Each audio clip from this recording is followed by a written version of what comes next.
Hello everyone, कैसे आप सब। आई होप आप सब अच्छे होंगे।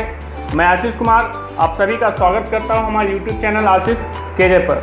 आज हम लोग क्लास 10 के मैथ सब्जेक्ट के एक्सरसाइज 4.2 के बारे में जानने वाले हैं। इसके पहले के वीडियो में मैंने एक्सरसाइज 4.1 बता दिया है। अगर आप लोगों ने उसे नहीं देखा है तो उस वीडियो का लिंक डिस्क्रिप्शन बॉक्स में आप उसे देख सकते हैं। तो आज हम लोग 4.2 पढ़ने वाले हैं। तो वीडियो शुरू करने से पहले अगर आप सब हमारे चैनल पर नए हैं तो हमारे चैनल को सब्सक्राइब जरूर करें, बेल आइकन को प्रेस कर दें, हमारे वीडियो को लाइक करें और ज़्यादा से ज़्यादा जितने ज़्यादा हो सकते हैं आप अपने दोस्तों के साथ शेयर करने की कोशिश करें। ठीक है, तो चलिए हम लोग वीडियो स्टार्ट करते हैं।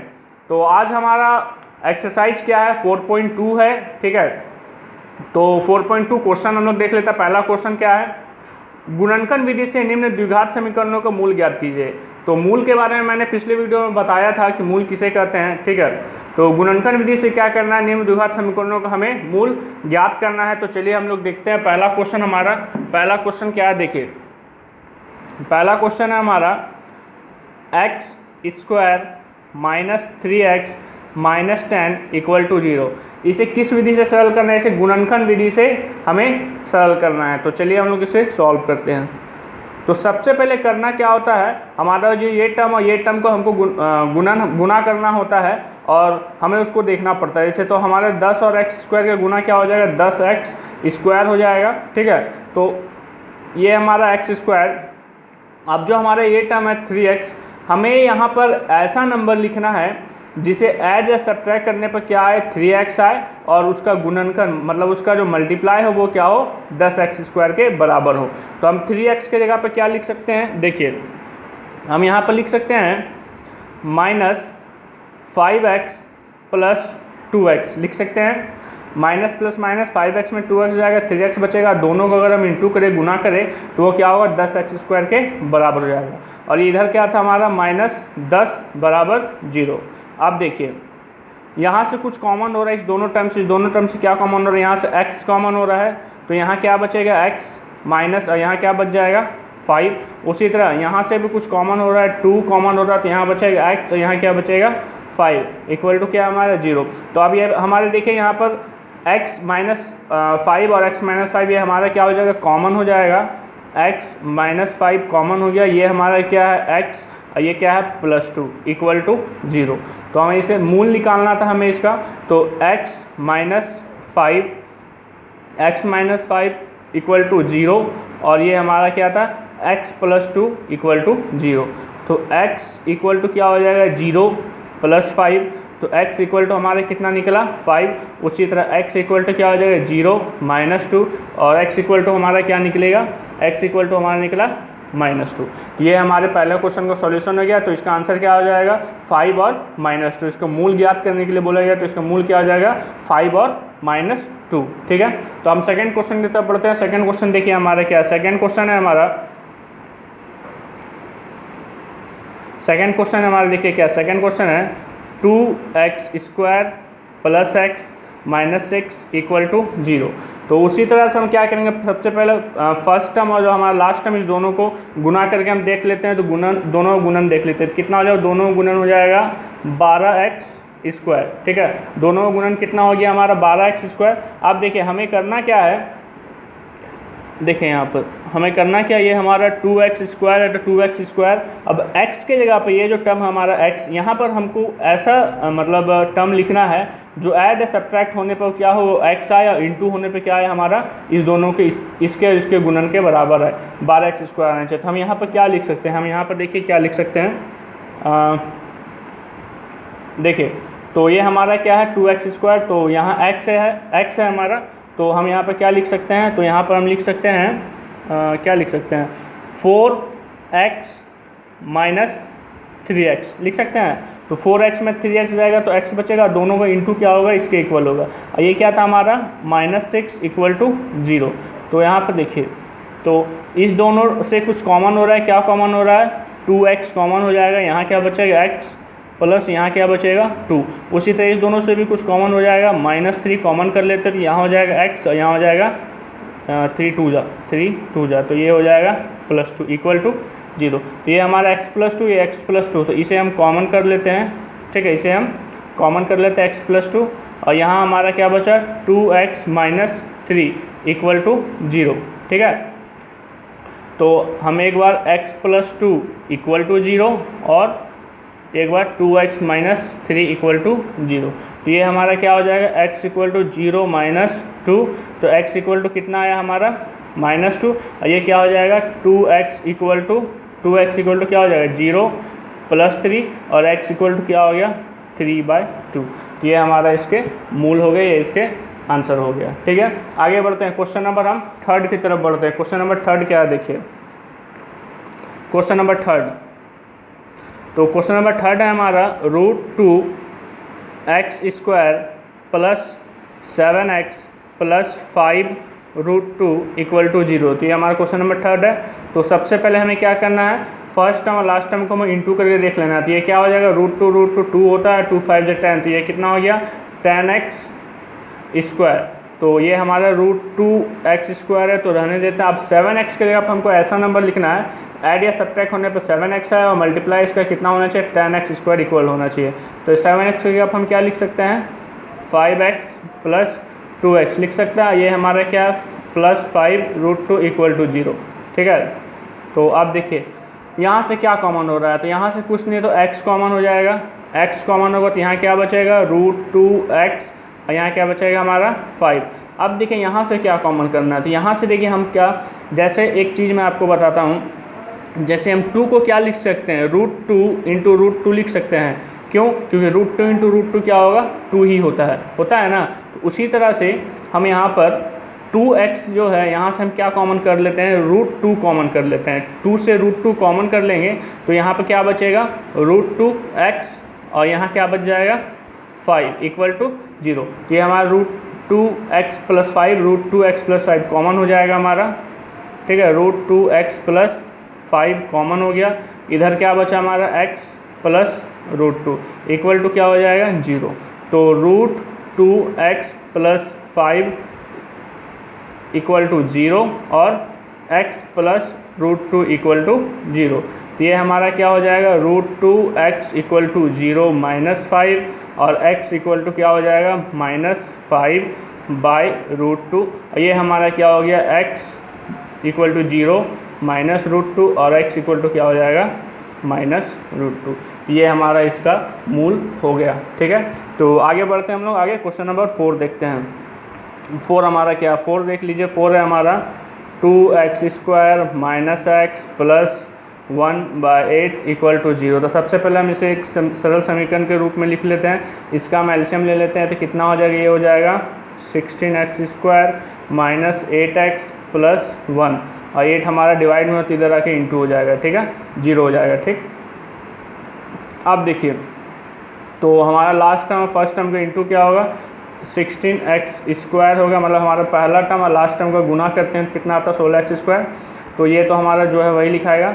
अब यहाँ पर हमको ऐसा टर्म लिखना है कि वो ऐड या सब्ट्रैक्ट होने पर क्या रहे 8x रहे और इंटू होने पर कितना रहे 16 हो जाए। तो इसके जगह पर हम क्या लिख सकते हैं -4x। तो हमारा 4x 8x हो जाएगा और ये इंटू करेंगे तो 16x हो जाएगा। प्लस क्या है हमारा +1 = 0।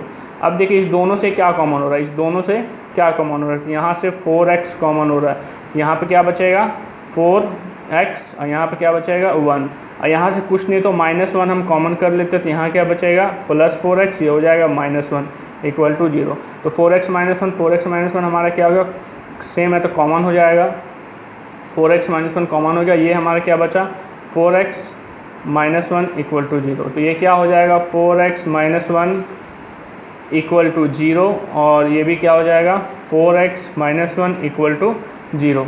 तो हम 4x = क्या हो जाएगा 0 + 1 और x = हो गया 1/4। उसी तरह 4x = क्या हो जाएगा 0 + 1 और x = क्या हो गया 1/4। ये हमारे इसके क्वेश्चन नंबर 4 का भी क्या हो गया सॉल्यूशन हो गया, ये हमारा मूल निकल गया। ठीक है, आगे एक लास्ट क्वेश्चन है 5 नंबर बता ही देता हूँ। देखिए क्वेश्चन नंबर 5 क्या हमारा, क्वेश्चन नंबर 5 है 100x² - 20x + 1 = 0।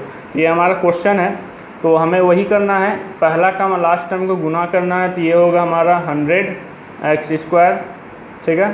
तो ये हमारा जैसे है वैसे ही रहने देंगे। अब यहाँ पर देखिए हमें यहाँ पर 20x की जगह पर ऐसा नंबर लिखना है जो ऐड या सब्ट्रैक्ट होने पे क्या है 20 रहे और हमारा मल्टीप्लाई होने पे कितना हो जाए 100 हो जाए। तो यहाँ पे क्या लिख सकते हैं 20 की जगह हम लिख सकते हैं 10x माइनस 10x लिख सकते हैं। 10 10 20 हो जाएगा, मल्टीप्लाई करेंगे तो 100x स्क्वायर हो जाएगा। ये क्या है हमारा +1 = 0। तो यहाँ से क्या कॉमन हो रहा है, कॉमन देख लेते हैं। यहाँ से हम 10x कॉमन कर सकते हैं, तो 10x कॉमन करेंगे तो यहाँ क्या बचेगा 10x और यहाँ हमारा क्या बचेगा -1। यहाँ से कुछ नहीं तो -1 कॉमन कर लेते हैं, तो ये क्या हो जाएगा +10x -1 = 0। तो 10x -1 10x -1 सेम है, कॉमन कर लेते हैं हम 10x -1 कॉमन और यहाँ क्या बचेगा 10x -1 = 0, ठीक है। आगे देखिए तो हमारा यहाँ पर क्या बचा था, हमारा बचा था 10x -1 = 0 और इधर भी क्या बचा था हमारा 10x -1 = 0, यही बचा था ना। हाँ 10x -1, तो 10x = क्या हो जाएगा 0 + 1 और x = हमारा क्या हो गया 1/10। उसी तरह इधर भी 10x = क्या हो जाएगा 0 + 1 और x = क्या हो गया 1/10। तो ये हमारा दोनों सॉल्यूशन हमारा मूल निकल गया, ठीक है। तो आगे बढ़ते हैं हम, आगे क्वेश्चन नंबर 2 देख लेते हैं। क्वेश्चन नंबर 2 क्या हमारा, क्वेश्चन नंबर 2 है हमारा उदाहरण 1 में दी गई समस्याओं को हल कीजिए। तो ये क्वेश्चन नंबर 2 जो है एक्सरसाइज जो हमारा 4 है उसका उदाहरण 1 हमें देखना है, ठीक है। एक्सरसाइज 4 उसका एक उदाहरण नंबर 1 देखना है। तो उदाहरण नंबर 1 में आपको ये क्वेश्चन दिया गया है, ठीक है, इसे मैंने यहाँ लिख दिया है। तो क्वेश्चन हम लोग देख लेते हैं। क्वेश्चन क्या हमारा, जॉन और जीवंती दोनों के पास कुल मिलाकर 45 कंचे हैं। दोनों 5-5 कंचे खो देते हैं और अब उनके पास कंचों की संख्या का गुणनफल 124 है। हमें जानना चाहेंगे कि आरंभ में उनके पास कितने कंचे थे, तो ये हमें ज्ञात करना है। तो सबसे पहले देखिए क्या करना होगा, सबसे पहले देखिए तो सबसे पहले यहाँ क्या निकालने बोल रहा है, हम जानना चाहेंगे कि आरंभ में उनके पास कितने कंचे थे। तो सबसे पहले हम मान लेते हैं कि माना क्या मानते हैं, मान लेते हैं माना जॉन के पास क्या बोला उनके पास मतलब आरंभ में ना, तो माना जॉन के पास आरंभ में कंचे बराबर x मान लेते हैं। मतलब आरंभ में जॉन के पास कितने कंचे थे, x कंचे थे। और यहाँ देखिए बोला क्या है कि जॉन और जीवंती दोनों के पास कुल मिलाकर 45 कंचे थे। मतलब दोनों को अगर जोड़ेंगे तो दोनों का जो योग होगा वो कितना होगा 45।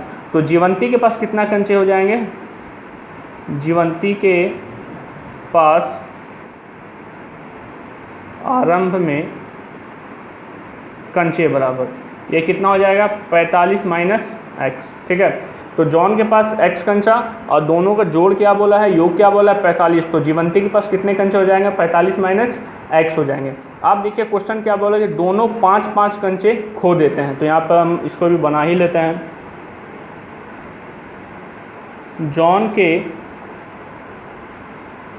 के 5 कंचे खो जाने पर, तो जॉन के 5 कंचे खो जाएंगे। खो जाना मतलब क्या होता है माइनस। तो उसके पास x कंचा था, 5 कंचा उसका खो गया, तो कितना हो जाएगा x - 5, ठीक है। उसी तरह से जीवंती के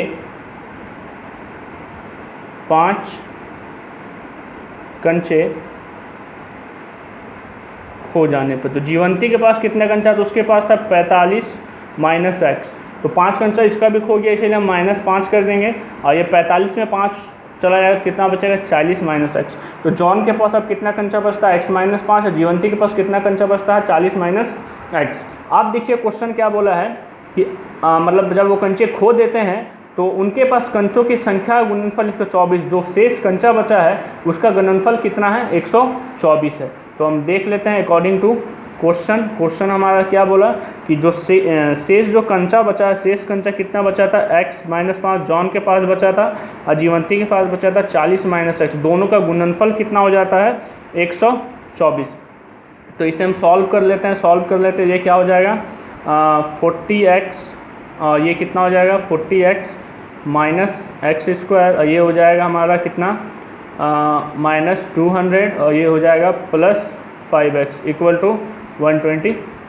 तो ये देख बस फिर से चेक कर लेते हैं 40x और ये हो गया हमारा -x² माइनस 200 और प्लस 5x, ठीक है। तो इसे हम सॉल्व कर लेते हैं, तो ये क्या हो जाएगा हमारा 40x प्लस 5x कितना हो गया हमारा 45x, और ये हमारा क्या है minus x square minus 200 equal to 124।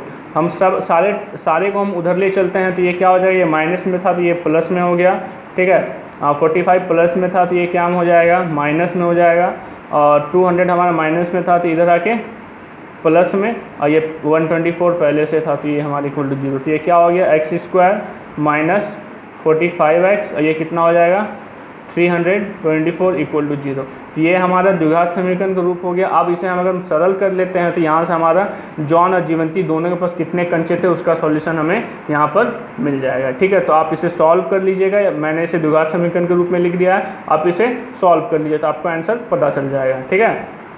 आगे देखिए, आगे हम लोग देखते हैं क्वेश्चन नंबर सेकंड देखते हैं। क्वेश्चन नंबर सेकंड क्या हमारा, तो क्वेश्चन नंबर सेकंड है, देखिए क्वेश्चन नंबर सेकंड है हमारा, एक कुटीर उद्योग एक दिन में कुछ खिलौने निर्मित करता है।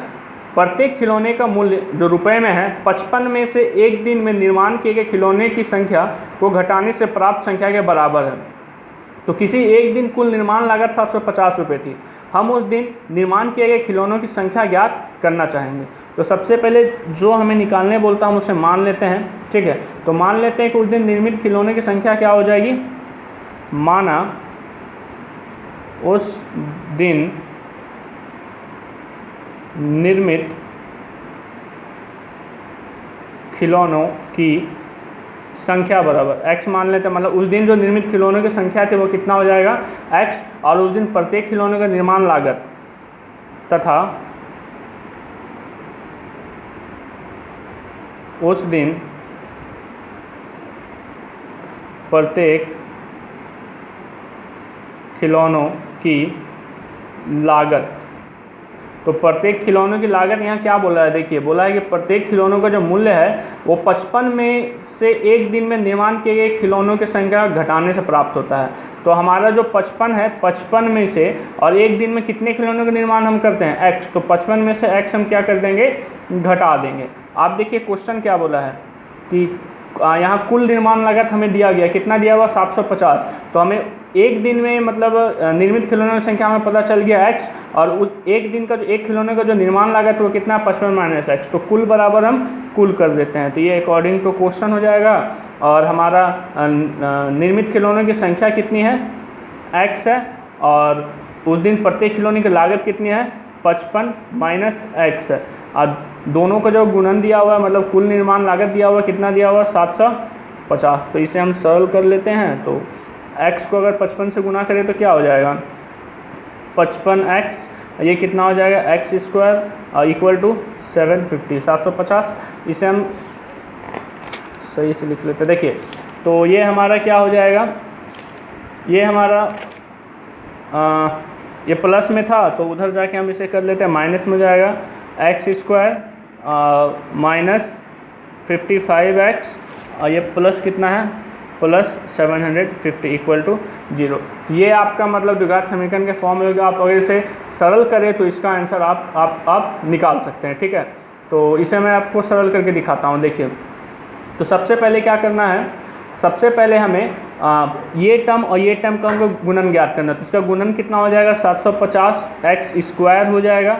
आप देखिए तो यहाँ पर ये बड़ा नंबर हो गया, ये बड़ा हो गया, तो ये हमें क्या करना होगा, हम एलसीएम के माध्यम से इसे हम सॉल्व कर सकते हैं। जैसे हमारा ये क्या है, देखिए 750 है, तो ये 2 से कितने बार में जाएगा 3 बार में जाएगा, ये 7 बार में, और ये कितने बार में 5 बार में, ठीक है।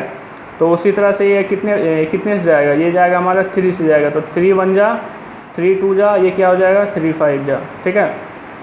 5 से 25 बार में, 5 से 5 बार में, 5 से 1 बार में। तो अगर देखिए यहाँ पर हमारा जो एलसीएम निकला है, एलसीएम जो निकला है तो इसे हम क्या कर सकते हैं, देखिए हम इस तरह लिख सकते हैं। जैसे हम यहाँ पे इंटू करके लिख सकते हैं। जैसे अगर हम इसे करें तो ये कितना हो जाएगा 5 3 जा 15, 5 3 जा 15, 5 3 जा 15 और 52 जा 30। तो इसे हम देखिए क्या लिख सकते हैं, इस तरह से लिख सकते हैं एक्स स्क्वायर माइनस 30x और माइनस 25x। देखिए हम यहाँ पे इस तरह से लिख सकते हैं, जैसे इसका इंटू और इसका इंटू कितना हो गया 5 3 15, 15 2 30, ये हमारे क्या होगा 5 5 25। तो इस तरह से हम इसको यहाँ लिख सकते हैं। ये हमारे कितना है 750 इक्वल टू 0। तो यहाँ से कुछ कॉमन हो रहा है, क्या कॉमन हो रहा है, x कॉमन हो रहा है। तो x माइनस यहाँ क्या बचेगा हमारा 30 और यहाँ से क्या कॉमन हो जाएगा 25। तो यहाँ क्या बचेगा x माइनस 30, ठीक है, इक्वल टू 0। तो x माइनस 30 हम कर लेते हैं कॉमन, यहाँ बचेगा x माइनस 25 इक्वल टू 0। तो ये क्या हो गया x माइनस 30 इक्वल टू 0 और x माइनस 25 इक्वल टू 0। ये हमारा क्या हो गया x इक्वल टू 30 और x इक्वल टू 25। तो अगर हम x इक्वल टू 30 लेते हैं तो भी आंसर होगा, x इक्वल टू 25 लेते हैं तो भी हमारा आंसर होगा, ठीक है। तो आप लोगों को समझ में आ रहा होगा। आगे बढ़ते हैं, क्वेश्चन नंबर 3 देखते हैं हम। क्वेश्चन नंबर 3 है हमारा, ऐसी दो संख्याएं ज्ञात कीजिए जिनका योग 27 हो और उनका गुणनफल 182 हो। तो देखिए, तो ऐसी दो संख्याएं ज्ञात करने बोला जिनका योग 27। तो मान लेते हैं, माना पहली संख्या बराबर मान लेते हैं x, तो दूसरी संख्या क्या हो जाएगा, दूसरी संख्या क्या हो जाएगा। तो ऐसी दो संख्या ज्ञात करना जिनका योग 27 है। अगर पहला x मानते हैं, दूसरा क्या हो जाएगा, दूसरा हो जाएगा 27 माइनस x। और क्या बोला, उनका गुणनफल 182 है। तो अकॉर्डिंग टू क्वेश्चन क्या बोल रहा है, उनका गुणनफल 182 है। तो ये x गुना दूसरा संख्या क्या है 27 माइनस x, इनका गुणनफल कितना बोला है 182, ठीक है। इसको सॉल्व कर लेते हैं, ये कितना हो जाएगा 27x minus x square equal to 182, 182। सारे को हम उधर ले चलते हैं तो ये क्या हो जाएगा, ये हो जाएगा हमारा plus x square minus 27x और प्लस 182। तो ये हमारा द्विघात समीकरण के रूप में आ गया। अब इसे हम सरल कर लेते हैं तो ये हमारा आंसर आ जाएगा। तो इसको हम सरल कर लेते हैं। तो ये हमारा 182, तो इसे भी हम इस तरह से सॉल्व करते हैं। देखिए, ये हमारा क्या है 182, मतलब ये पहला टर्म इस दोनों का इंटू कितना होगा, इसका इंटू हो जाएगा आपका 182x स्क्वायर। तो 182 है तो सॉल्व करते हैं, 2 से कितने बार में 9, ये 1 बार में, और फिर ये कितने 7 से 13। तो इसको हम क्या लिख सकते हैं, इसको लिख सकते हैं x square minus 14x minus 13x plus 182 equal to 0। तो कॉमन करते हैं, x कॉमन हो जाएगा, x माइनस 14, यहाँ से क्या कॉमन हो जाएगा हमारा 13। तो x और यहाँ माइनस 14 इक्वल टू 0। तो ये हमारा क्या हो गया x माइनस 14 और यहाँ हो जाएगा x माइनस 13 इक्वल टू 0। तो x माइनस 14 इक्वल टू 0 और x माइनस 13 इक्वल टू 0। तो x इक्वल टू क्या हो जाएगा 14 और x इक्वल टू क्या हो जाएगा 13। अगर हम पहली संख्या को 14 लेते हैं, दूसरी संख्या क्या हो जाएगा हमारा माइनस करेंगे 27 में तो 13 हो जाएगा। अगर पहली संख्या 13 लेते हैं तो दूसरी संख्या क्या हो जाएगा, माइनस करने पर 14 निकल जाएगा। क्वेश्चन नंबर हम 4 देख लेते हैं। 4 क्या है हमारा, 4 देखिए, क्वेश्चन नंबर 4 है, दो क्रमागत धनात्मक पूर्णांक ज्ञात कीजिए जिनके वर्गों का योग 365 है। तो दो क्रमागत धनात्मक पूर्णांक बोला, तो पहला मान लेते हैं, माना पहली क्रमागत पूर्णांक बराबर x, सॉरी यहाँ धनात्मक बोला है तो हम धनात्मक लिख देते हैं, ठीक है। तो दूसरी क्या हो जाएगा, तथा दूसरी क्रमागत धनात्मक पूर्णांक x प्लस 1। हम जानते हैं क्रमागत में तो लगातार होता है, दूसरी क्रमागत धनात्मक पूर्णांक क्या हो गया x प्लस 1। अब हम अकॉर्डिंग टू क्वेश्चन देखते हैं क्या बोल रहा है, उनके वर्गों का योग 365 है। तो पहला हमारा क्या था x, तो इसका वर्ग प्लस दूसरा हमारा क्या था x प्लस 1 उसका वर्ग बराबर कितना हो जाएगा 365। तो ये हो गया एक्स स्क्वायर, ये प्लस बी का होल स्क्वायर पे तोड़ देते हैं, a square plus b square plus 2ab equal to 365। तो ये हो गया हमारा कितना x square 2x square plus 2x और ये हमारा क्या था प्लस 1 है और 365 प्लस में इधर आके हमारा माइनस में इक्वल टू 0। तो ये कितना हो गया 2x square plus 2x minus कितना हो जाएगा 364 इक्वल टू 0। हम यहाँ से 2 कॉमन भी कर सकते हैं, तो कॉमन कर लेते हैं एक्स स्क्वायर प्लस x, ये क्या हो जाएगा 2 1 जा 2 8 जा 2 2 जा तो इक्वल टू 0। तो ये क्या हो गया हमारा x square plus x minus 182 equal to 0। आप इसे सॉल्व कर लें, अभी तुरंत जो मैंने 3rd नंबर बताया सेम ये द्विघात समीकरण आया, तो आप इसे उसी तरह से सॉल्व कर ले, आपका आंसर ये निकल जाएगा, ठीक है। क्वेश्चन नंबर हम 5 देख लेते हैं। क्वेश्चन नंबर 5 क्या हमारा बोलता है, एक समकोण त्रिभुज की ऊंचाई इसके आधार से 7 सेंटीमीटर कम है।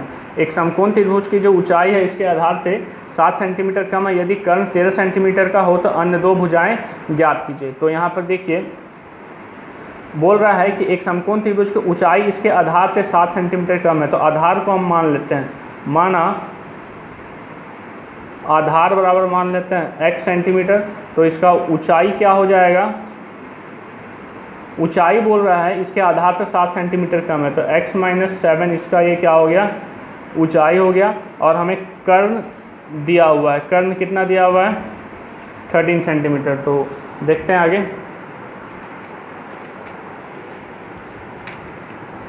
ठीक है। तो देखिए आगे तो हमने क्या किया था, तो हम जान रहे हैं कि समकोण त्रिभुज क्या होता है। समकोण त्रिभुज क्या होता है, कर्ण का वर्ग बराबर लंब का वर्ग बराबर प्लस आधार का वर्ग, ये होता है ना। समकोण त्रिभुज अगर है तो वो इसको फॉलो करता है, कर्ण का वर्ग बराबर लंब का वर्ग प्लस आधार का वर्ग। तो हमारा कर्ण कितना है, हमारा कर्ण है हमारा 13 और लंब हमारा कितना है, लंब जो ऊंचाई था हमारा कितना था x - 7 का होल स्क्वायर और आधार को हमने क्या माना था x माना था, ठीक है। तो 13 का कितना होता है 169, a - b का होल स्क्वायर हो जाएगा a square plus b square minus 2ab, ये क्या हो जाएगा 2ab और ये हमारा क्या है प्लस x स्क्वायर।